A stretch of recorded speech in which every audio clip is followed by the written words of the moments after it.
Wait ভাই wait, আমাদের জীবনে এমন মানুষ খুঁজে পাওয়া খুবই দুর্লভ যে জীবনে কোনো প্রকার ছবি তোলে নাই। আচ্ছা, কেমন হয় যদি আপনার তোলা যে কোনো একটি সাধারণ ছবিকে জাস্ট ওয়ান ক্লিকের মাধ্যমে আপনি অসাধারণ করে ফেলতে পারেন? অবশ্যই ভালো হয়, তাই না? আমি আজকে এমনই একটি টিপস আপনাদের মাঝে শেয়ার করতে যাচ্ছি। আশা করি আপনারা ভিডিওটি মনোযোগ দিয়ে দেখবেন। তাহলে চলুন শুরু করি।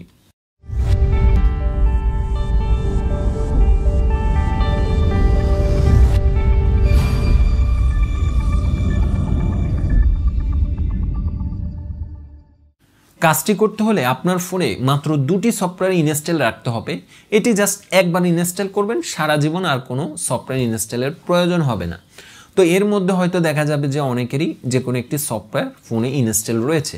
তো তারপরও আমি এখন দেখিয়ে দিব কিভাবে আপনার ফোনে সফটওয়্যার দুটি আগে ইনস্টল করে নেবেন।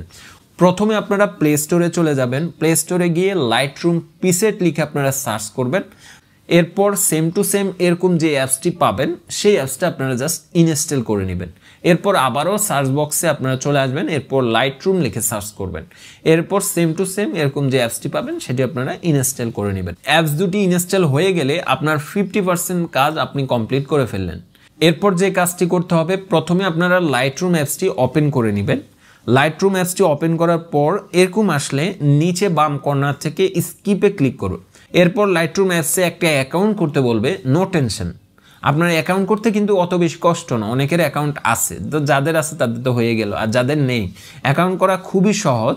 আপনার আগে কোনো অ্যাকাউন্ট থাকলে সেটি লগ ইন করবেন, আর যদি না থেকে থাকে তাহলে সাইন আপে ক্লিক করে একটি অ্যাকাউন্ট করবেন, অথবা আপনি দ্রুত অ্যাকাউন্ট করার জন্য নিচ থেকে গুগল লেখায় ক্লিক করবেন। এরপর আপনার ফোনের জিমেল অ্যাপসে যদি কোনো জিমেল লগইন থাকে সেটি এখানে দেখাবে, জাস্ট সেটি সিলেক্ট করে দিলেই কিন্তু আপনার অ্যাকাউন্টটা অটোমেটিক ক্রিয়েট হয়ে যাবে। এরপর আপনাদের সামনে এরকম আসলে উপরে বাম পাশ থেকে ক্রসে ক্লিক করবেন, তাহলেই লাইটরুম অ্যাকাউন্ট করা হয়ে যাবে। এবার লাইটরুম অ্যাপসটিকে মিনিমাইজ করে preset and filter for Lightroom যেই অ্যাপসটি আপনার প্রথমে নামিয়েছিলেন সেটি আপনারা জাস্ট ওপেন করবেন। বলে রাখা ভালো, ওই অ্যাপসটি আপনার ইনস্টল করার পর ফোনে শো করবে এলআর ফ্রি প্রিসেট নামে ওই অ্যাপসটি। তো সেই অ্যাপসটি ওপেন করবেন। এরপর আপনারা দেখতে পাবেন আপনাদের সামনে অসংখ্য এডিট করা ছবি। তো এখান থেকে আপনার যে ছবির মতো করে আপনার ছবিটাকে এডিট করতে চান, জাস্ট সেই ছবিটাকে আপনারা ওপেন করবেন। ধরেন আপনি এই ফটোটার মতো এডিট করতে চান, তাহলে এটাই ক্লিক করে ওপেন করবেন। এরপর ডাউনলোডে ক্লিক করবেন। এরপর প্রিসেটটি ডাউনলোড কমপ্লিট হলে অ্যাড টু লাইটরুম এই অপশনে ক্লিক করবেন। এরপর আপনার ফোনে থাকা অ্যাপসগুলো দেখাবে, সেখান থেকে লাইটরুম সিলেক্ট করবেন, তাহলে আপনার লাইটরুম অ্যাপসে প্রিসেটটা অ্যাড হয়ে যাবে। অ্যাড করার সময় কোনো কিছু আপনার কাছে পারমিশন চাইলে সেটি অ্যালাউ করে দিবেন। এবার মিনিমাইজ করে রাখা লাইটরুম অ্যাপসটা আবার ওপেন করবেন। এরপর অল ফটোসে ক্লিক করবেন, তাহলে দেখতে পাবেন আপনার প্রিসেটটা অ্যাড হয়ে গেছে।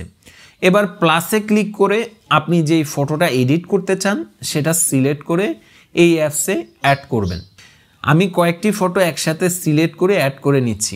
ফটোগুলো অ্যাড হওয়ার পর আমাদের অ্যাপসে যে প্রিসেটটা অ্যাড হয়েছিল সেই প্রিসেটটি জাস্ট ওপেন করবেন। এরপর উপরে ডান কর্নারে ক্লিক করে আপনারা কপি সেটিংয়ে ক্লিক করবেন। এরপর আপনারা ব্যাকে আসবেন। ব্যাকে এসে আপনি যে ছবিটা এডিট করতে চান সেই ছবিটা জাস্ট ক্লিক করে ওপেন করবেন। ওপেন করার পর উপরে ডান কর্নারে ক্লিক করে পেস্ট সেটিংয়ে ক্লিক করবেন। তাহলে দেখবেন চমৎকারভাবে আপনার ছবিটি এডিট হয়ে গেছে। কি চমৎকার না? একটি কথা না বললেই নয়, আপনি যে কোনো প্রিসেট অ্যাপ্লাই করার পরে যদি দেখেন আপনার ছবিটি পারফেক্ট হচ্ছে না, তাহলে নিচ থেকে আপনারা লাইট এবং কালার দুটি অপশন পাবেন। আপনারা লাইটে ক্লিক করে অনেকগুলো অপশন পাবেন, এখান থেকে বিভিন্ন জিনিস একটু কম বেশি করে দেখবেন, তাহলে আপনার ছবিটা পারফেক্ট হয়ে যাবে। এবার আসি কিভাবে আপনারা এই ছবিটা সেভ করবেন। সেভ করতে হলে উপরে শেয়ার আইকনে ক্লিক করে এরপরে সেভ টু ডিভাইস এই অপশনে জাস্ট ক্লিক করবেন, বাস আপনার ছবিটি সেভ হয়ে যাবে। ওয়েট ভাই ওয়েট, আমাদের ভিডিওটি এখানেই শেষ। তবে যারা আমাদের পেজটি ফলো দেন নাই, কষ্ট করে পেজটি ফলো দিয়ে যাবেন, কারণ আমাদের এই পেজে আরও নতুন নতুন ভিডিও আসতে চলেছে। সো যারা পেজটি ফলো দেন নাই, কষ্ট করে পেজটি ফলো দিয়ে রাখবেন। তো সবার জন্য শুভকামনা, সবাই ভালো থাকবেন, সুস্থ থাকবেন। আল্লাহ হাফেজ।